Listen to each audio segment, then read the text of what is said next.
Jamahal Hill had a message for his haters today on Instagram. Jamahal posted a video of himself counting money in a Corvette. Jamahal went back and forth with people in the comments. This user wrote, "This is what broke people do." Jamahal replied, "Nah, broke people follow successful people to hate. Don't you have work in the morning?" Another user said, "I gotta unfollow. I don't like the direction you're heading. I still wish you luck." Jamahal replied, "This ain't a fly. You don't have to announce, just leave." Another user said, "People with real money don't need to count it to know they're rich." Jamahal replied, "Being broke and saying what rich people do is crazy."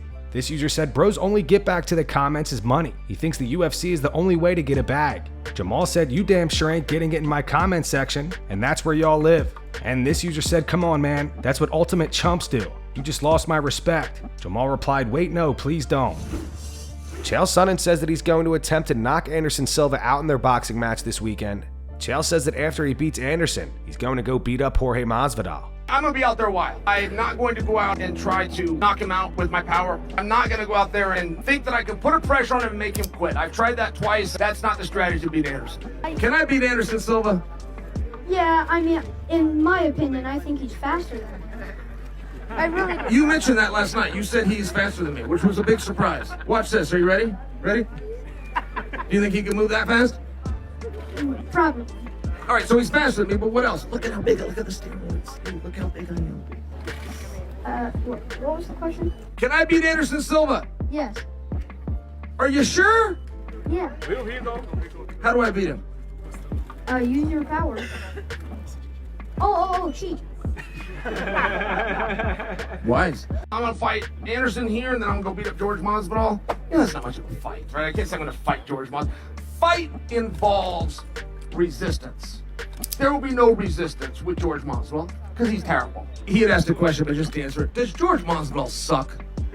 I could beat him with a flip-flop. I believe it. Chael Sonnen, ladies and gentlemen. He'll be here all day. Dominick Cruz wants a rematch with Henry Cejudo, and Henry responded. On the Overdogs podcast, Dom said there's a Mexico Independence Day card coming up, and I lost a fight. I look back at my loss and I lost it fair and square to Henry Cejudo, but I do believe he could get a better version of me and really face a better version of me. I've had rematches against Joseph Benavidez, I've had rematches against Uriah Faber, I've had rematches against that whole team alpha male where I had to take each guy out step by step in order to keep my title. So I would love a rematch with Henry Cejudo on Mexican Independence Day in the Sphere. I think we can make a pretty awesome fight there. MMA Junkie reposted this clip to their Instagram and Henry left a comment. Henry put a beer and a cigarette emoji. As you guys know, after Henry beat Dom accused referee Keith Peterson of smelling like beer and cigarettes. Sean O'Malley and Tim Welch discuss whether or not Sean Strickland should sit out and wait for a title shot.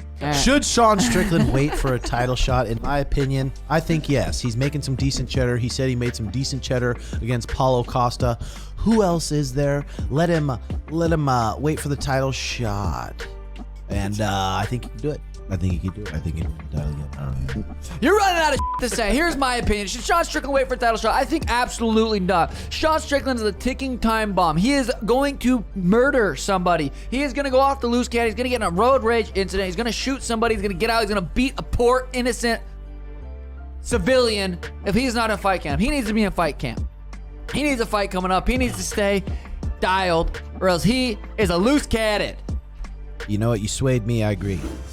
Dricus Du Plessis does not believe Robert Whittaker deserves a title shot if he beats Khamzat Chimaev. Rob vs. Khamzat goes down at UFC on ABC 6 on June 22nd. Speaking to Fight Wave, Dricus said, should he beat Whittaker? I would love to fight Khamzat. In my opinion, should Whittaker beat Khamzat, I don't think it warrants him a title shot. Honestly, I would love to see him and Strickland fight it out for the #1 contender fight. On the potential first title defense against Israel Adesanya, Dricus continued, yeah, for me, I'm in. I'm ready. I've agreed to everything. I'm ready. I want to do it. That's the fight I want. I called him out after winning the belt, and that's the fight the fans want to see. And at the end of the day, that's the fight that I want to have. That's the guy that I want to fight in for me. Let's just announce this thing. I don't know what's the holdup. I want it to be announced. I don't know. I've said yes, 100%. I don't know from his side. I don't know what the story is. I don't know what the holdup is. Maybe the UFC is waiting for something, I'm not sure. At the end of the day, I've agreed to it. If they had to phone me today and say we're doing the Sean Strickland second fight, I'll be like, great, let's do it. If they say no, we're going to wait and do the Khamzat fight, great.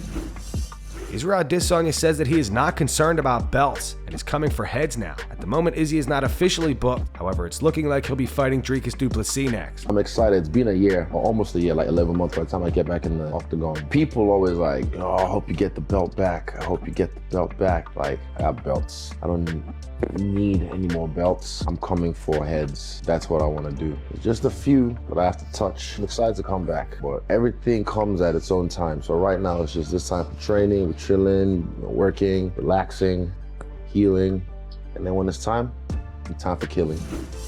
George St. Pierre believes Islam Makhachev is the best pound-for-pound fighter in the world. Speaking to his coach, Firas Zahabi, George said he's amazing. I think right now he's the best pound-for-pound right now because of his last few performances. Just amazing. An amazing showcase of heart too, because he had a bad cut on his forehead and Poirier gave him a tough time.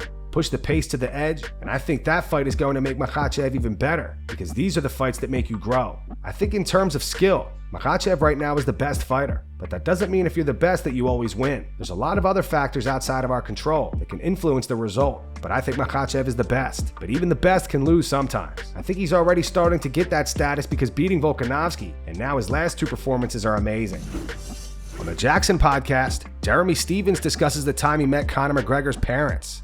Did you really tweet a photo of Conor McGregor's mom? Yeah, it was right after I knocked out Dennis Bermudez. Went back where we at the MGM, you know, the little circle bar. We're back there, and the Irish fans, they're just so warming and welcoming, and they're like, Stevens, you legend, that was a beautiful knockout. He's like, hey, these are Conor's parents. They were super respectful. Everybody always asks, like, have you ever met Conor, this and that? I gotta tell you, I don't really know the guy like that well, but from what I hear, he's a good dude, what he's doing, this and that. Like, there's two different people you gotta be on TV and sell promos, right? His parents were just super nice, congratulate me on the fight, and then I took a picture with him, and his mom naturally just cuddled up right there in the winning arms, and I was like, I knew this was like, oh my God, I can't wait. And there she was, boom, that was the night. And it was nothing but respect after that.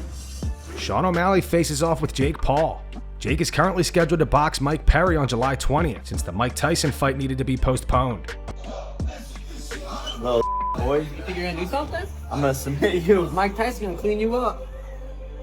I'm gonna clean you up right now. You're gonna do clean you up.